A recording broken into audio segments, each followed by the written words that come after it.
প্রিয় অবসরপ্রাপ্ত এবং কর্মরত রাজ্য সরকারি কর্মচারী, শিক্ষক, শিক্ষাকর্মী, বোর্ড, কর্পোরেশন, পঞ্চায়েত, পুরসভার কর্মচারীরা, আমি শ্যামল কুমার মিত্র, কনফেডারেশন অফ স্টেট গভর্নমেন্ট এমপ্লয়িজের সভাপতি, একটি বিশেষ বিষয়ে আজকে আপনাদের সামনে এলাম।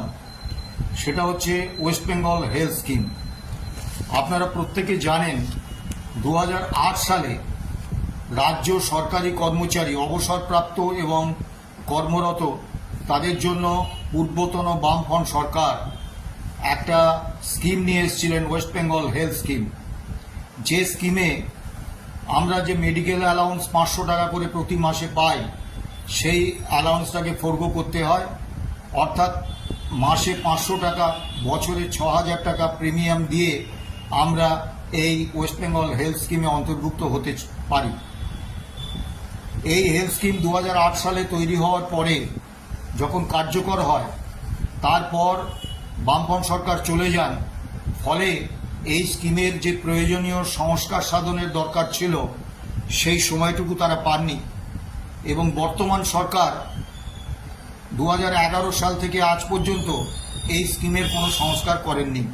ফলে এই স্কিমে কিছু সীমাবদ্ধতা রয়ে গেছে।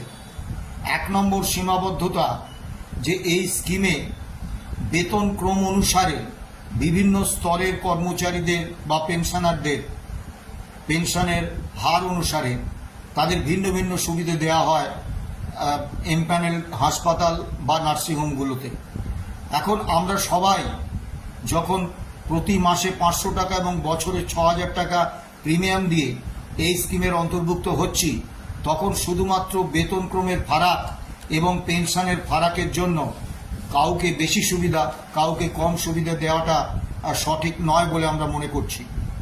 দ্বিতীয় যে বিষয়টা, যে আইএএস এবং আইপিএসদের সেন্ট্রাল গভর্নমেন্ট হেলথ স্কিম আছে, তারপরেও তাদেরকে এই স্কিমে অন্তর্ভুক্ত করা হয়েছে এবং তাদের এর জন্য কোনো প্রিমিয়াম দিতে হয় না। অর্থাৎ বিনা প্রিমিয়ামে তারা ওয়েস্ট বেঙ্গল হেলথ স্কিমে অন্তর্ভুক্ত হয়েছেন। এটা হওয়া উচিত বলে আমরা মনে করি না। তৃতীয় বিষয় হচ্ছে 2009 সালে এই ওয়েস্ট বেঙ্গল হেলথ স্কিমে যে রেট চার্ট, সেটা তৈরি হয়েছিল। আজকে 2025 সাল, দ্রব্যমূল্য অনেক বেড়েছে, চিকিৎসা ব্যয়, চিকিৎসার বিভিন্ন পরীক্ষা নিরীক্ষা, ডাক্তারবাবুদের ফিস, ওষুধপত্রের দাম বিপুল বেড়েছে। কাজেই 2009 সালের রেট চার্ট অনুসারে আজও ওয়েস্ট বেঙ্গল হেলথ স্কিমে যে ক্লেম মেটানো হচ্ছে, তাতে কিন্তু যারা উপভোক্তা তাদের ভয়ঙ্কর অসুবিধে হচ্ছে। বহু নার্সিংহোম বা বেসরকারি হাসপাতাল তারা অনেক সময় ওয়েস্ট বেঙ্গল হেলথ স্কিমের রুগী নিতে অস্বীকার করছেন। আবার অনেক সময় হেলথ স্কিম কর্তৃপক্ষ যে ক্লেম দিচ্ছেন তার বাইরে টাকা আনঅফিসিয়ালি উপভোক্তাদের দিতে হচ্ছে। অবিলম্বে বর্তমান যে সময়, সেই সময়ের বিভিন্ন চিকিৎসার যে প্রয়োজনীয় পরীক্ষা নিরীক্ষা, ডাক্তারবাবুর ফি এবং ওষুধপত্রের দাম, বিভিন্ন শল্য চিকিৎসার খরচ, এই সমস্ত বর্তমান সময়ের নিরিখে করার জন্য রেট চার্টের সময় অনুকূল বা সময় উপযোগী সংস্কার অত্যন্ত প্রয়োজন। সবথেকে বড় কথা, এই স্কিম তার এমপ্যানেলড যে হাসপাতাল বা নার্সিংহোমগুলো, সেগুলোর 90%-এরও বেশি কলকাতা বা শহরতলিতে, তার আশপাশের এলাকায়। ফলে সুদূর গ্রামাঞ্চলে যারা বসবাস করেন, তারা এই স্কিমের অন্তর্ভুক্ত হয়েও খুব বড় কোনো চিকিৎসার প্রয়োজন না হলে তারা কিন্তু এই স্কিমে সাহায্য নেন না। কারণ অত দূর থেকে এসে কলকাতায় চিকিৎসা করানো তাদের পক্ষে সম্ভব নয়।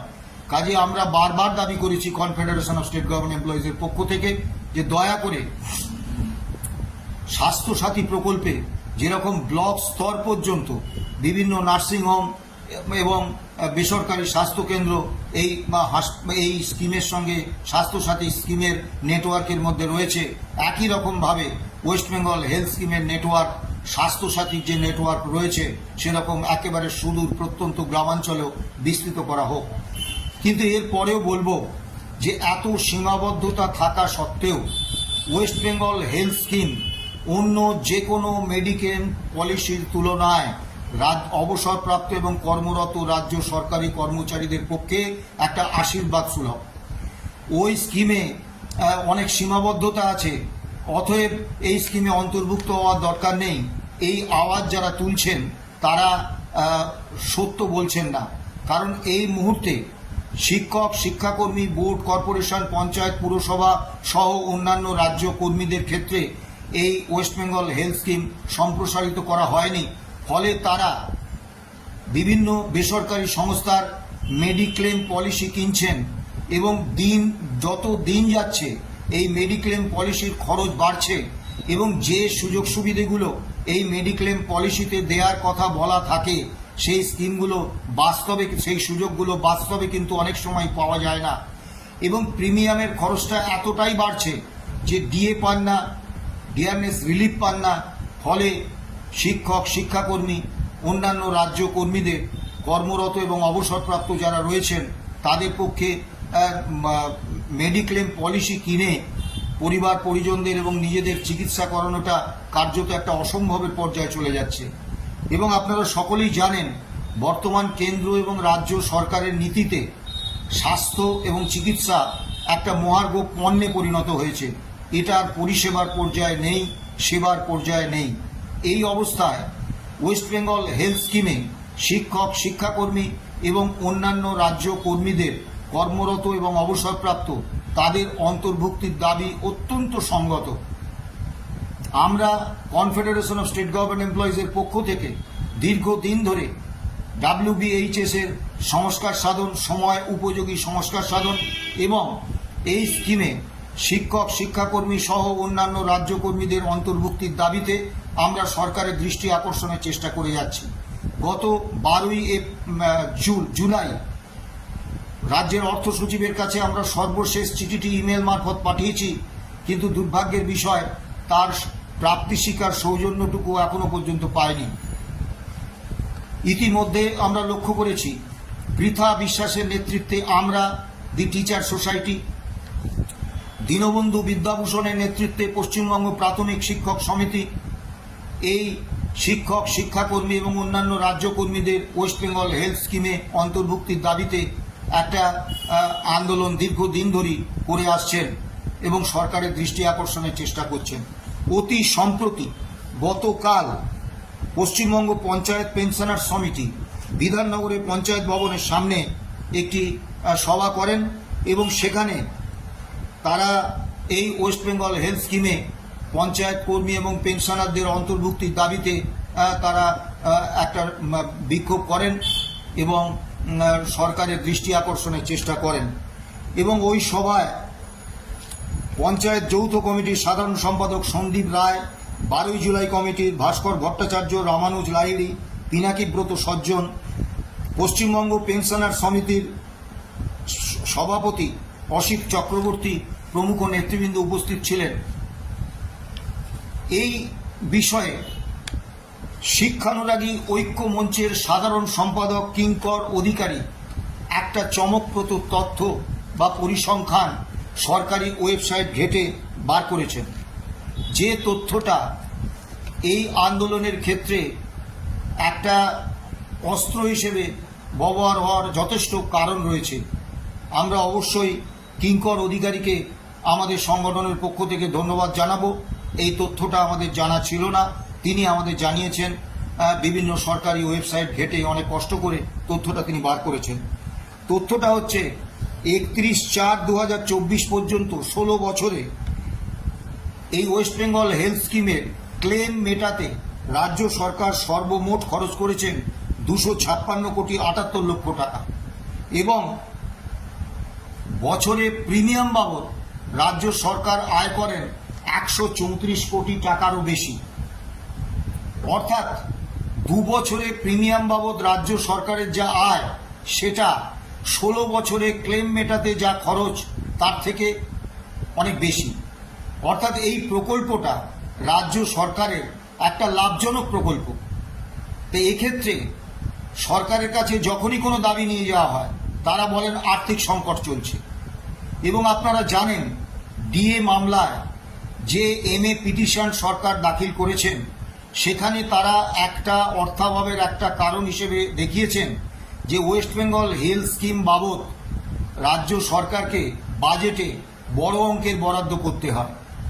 তা এটা যে একেবারে মিথ্যাচার, এটা কিঙ্কর অধিকারী মহাশয় তার পরিসংখ্যান দ্বারা প্রমাণ করে দিয়েছেন যে বাজেটে এক নয়া পয়সা রাখার কোনো প্রয়োজন হয় না, কারণ ওয়েস্ট বেঙ্গল হেলথ স্কিম রাজ্য সরকারের একটি অত্যন্ত লাভজনক প্রকল্প এবং 2 বছরের প্রিমিয়ামের টাকা দিয়ে তারা 16 বছরের যে ক্লেম বাবদ যে খরচ, সেই খরচ মিটিয়েও টাকা তারা রাজকোষে রেখেছেন।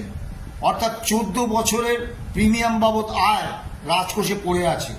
তাই এহেন একটা লাভজনক প্রকল্পে যদি শিক্ষক, শিক্ষাকর্মী, অন্যান্য রাজ্য কর্মীদের পঞ্চায়েত, পুরসভা, বোর্ড, কর্পোরেশন সহ বিভিন্ন আন্ডারটেকিং সহ, তাহলে কিন্তু রাজ্য সরকারকে কোনো আর্থিক দায় নিতে হচ্ছে না। অর্থাৎ আর্থিক দায়ের কারণে রাজ্য সরকার পিছিয়ে যাচ্ছেন, এটা কিন্তু বাস্তবসম্মত নয়। তাই এই দাবিটা না মেটানোর রাজ্য সরকারের পক্ষে কোনো কারণ থাকতে পারে না।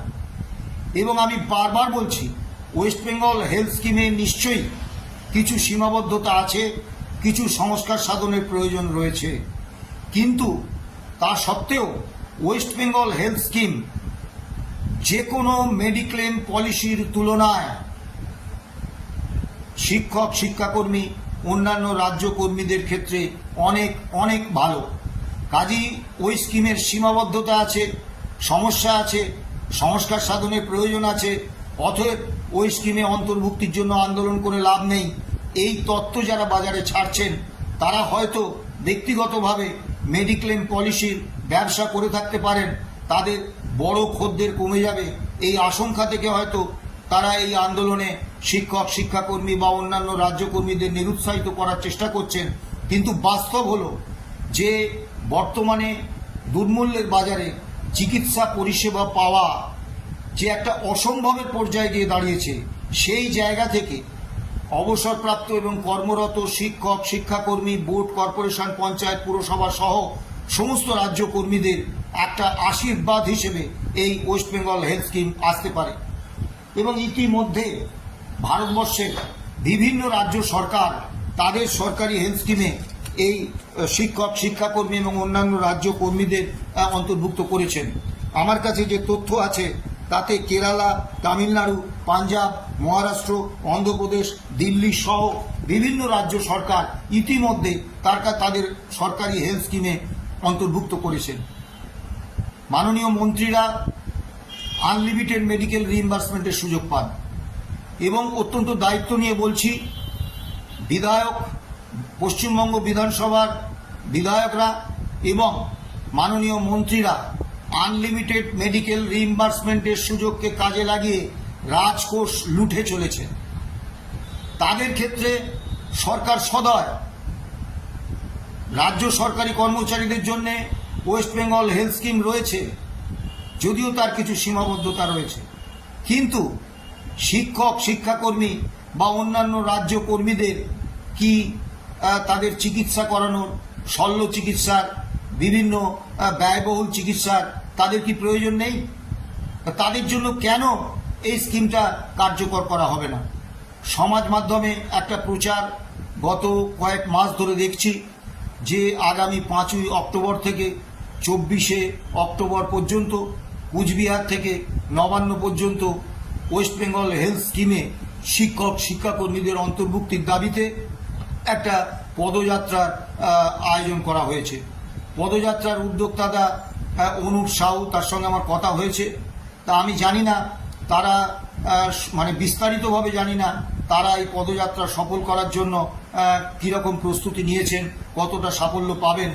কিন্তু এটা লজ্জার যে সাধারণ একটা বিষয় ওয়েস্ট বেঙ্গল হেলথ স্কিমে শিক্ষক, শিক্ষাকর্মী এবং অন্যান্য রাজ্য কর্মীদের এবং অবসরপ্রাপ্তদের অন্তর্ভুক্ত করার মতো একটা ছোট্ট দাবি, যে দাবিটা পূরণ করলে রাজ্য সরকারকে কোনো আর্থিক দায় নিতে হচ্ছে না, সেই দাবিতে পদযাত্রা করতে হবে, সেই দাবিতে এত ব্যাপক আন্দোলন করতে হবে। আমরা কনফেডারেশন অফ স্টেট গভর্নমেন্ট এমপ্লয়িজের পক্ষ থেকে এই দাবির প্রতি পূর্ণ সমর্থন জানাচ্ছি এবং আমরা ইতিমধ্যেই রাজ্যের অর্থ সচিবকে ইমেল মারফত জানিয়েছি। তার আগেও আমরা বহুবার সরকারের দৃষ্টি আকর্ষণ করার চেষ্টা করছি। আমরা যে সুযোগটা পাই সেই সুযোগটা পেয়ে আমরা বুঝেছি যে যদি বড় কোনো বিপদের সম্মুখীন আমরা হই, ঈশ্বর না করুন, কিন্তু যদি ওপেন হার্ট সার্জারি কিংবা রেনাল ট্রান্সপ্লান্টেশন কিংবা আরও বড় এই ধরনের কোনো অপারেশনের প্রয়োজন আমাদের হয়ে পড়ে, তখন কিন্তু এই ওয়েস্ট বেঙ্গল হেলথ স্কিম বা ক্যান্সারের মতো রোগে যদি আমরা আক্রান্ত হই, ঈশ্বর না করুন, আমি বারবার বলছি, তখন কিন্তু এই ওয়েস্ট বেঙ্গল হেলথ স্কিম একটা আশীর্বাদ হিসেবে আমাদের সামনে এসে দাঁড়াবে। এবং এই ওয়েস্ট বেঙ্গল হেলথ স্কিম থাকলে আমরা এই ধরনের অসুখে অসুস্থ হলে আমাদের পরিবার পরিজনকে চিন্তা করতে হবে না যে কিভাবে চিকিৎসাটা হবে। আমি আবারও বলছি, সীমাবদ্ধতা নিশ্চয়ই আছে, কিন্তু সীমাবদ্ধতাগুলো দূর করার জন্য আন্দোলন করতে হবে। কিন্তু সেই সীমাবদ্ধতা দেখিয়ে ওয়েস্ট বেঙ্গল হেলথ স্কিমে অন্তর্ভুক্তির দাবিটাকে লঘু করে দেখা চলে না। ওয়েস্ট বেঙ্গল হেলথ স্কিমে শিক্ষক, শিক্ষাকর্মী এবং অন্যান্য রাজ্যকর্মীদের অন্তর্ভুক্তি কারুর দয়ার দান নয়, কারুর অনুকম্পা নয়, এটা তাদের অধিকার। এবং আপনারা জানেন, অধিকার কেউ কাউকে দেয় না, অধিকার ছিনিয়ে নিতে হয়। সেই ছিনিয়ে নেওয়ার আন্দোলন শুরু হয়েছে বিচ্ছিন্নভাবে। পৃথা বিশ্বাস, দীনবন্ধু বিদ্যাভূষণরা বা পশ্চিমবঙ্গ পঞ্চায়েত পেনশনার সমিতি বা আরও বিভিন্ন সংগঠন, শিক্ষানুরাগী ঐক্য মঞ্চ, তারা আন্দোলন করছেন। আমার বিনীত আবেদন থাকবে যে অন্যান্য দাবিতে যেমন আন্দোলন হচ্ছে হোক, কিন্তু এই নির্দিষ্ট দাবিতে আপনারা সমস্ত শিক্ষক, শিক্ষাকর্মী সংগঠন, অন্যান্য রাজ্যকর্মী সংগঠন একযোগে ঐক্যবদ্ধভাবে আন্দোলনে নামুন এবং সরকারকে বাধ্য করুন এই দাবিটা মানতে। আজকের দিনে ওয়েস্ট বেঙ্গল হেলথ স্কিমে অন্তর্ভুক্তির দাবিটাকে অধিকার হিসেবে আপনারা বিবেচনা করুন এবং অধিকার, বারবারই বলছি, অধিকার অর্জন করতে হয়, অধিকার কেউ কাউকে দেয় না, অধিকার অনুকম্পা বা দয়ার দান নয়। আবারও কনফেডারেশন অফ স্টেট গভর্নমেন্ট এমপ্লয়িজের পক্ষ থেকে এই দাবির প্রতি পূর্ণ সমর্থন এবং সহমর্মিতা জানিয়ে এবং প্রয়োজনে আমাদের যখনই এই আন্দোলনকারীরা তাদের আন্দোলনে অংশগ্রহণ করার ডাক দেবেন, আমরা নিশ্চয়ই তাদের ডাকে সাড়া দেব। আবারও বলছি, কিঙ্কর অধিকারী কিন্তু একটা বড় অস্ত্র আন্দোলনকারীদের হাতে তুলে দিয়েছেন, যে রাজ্য সরকারকে এক নয়া পয়সা খরচ না করে এই স্কিমে শিক্ষক, শিক্ষাকর্মী এবং অন্যান্য রাজ্যকর্মীদের অন্তর্ভুক্ত করতে পারবেন তারা, এবং সেক্ষেত্রে এটা লাভজনক প্রকল্প হিসেবেই রাজ্য সরকারের কাছে থাকবে। ভালো থাকবেন, সুস্থ থাকবেন।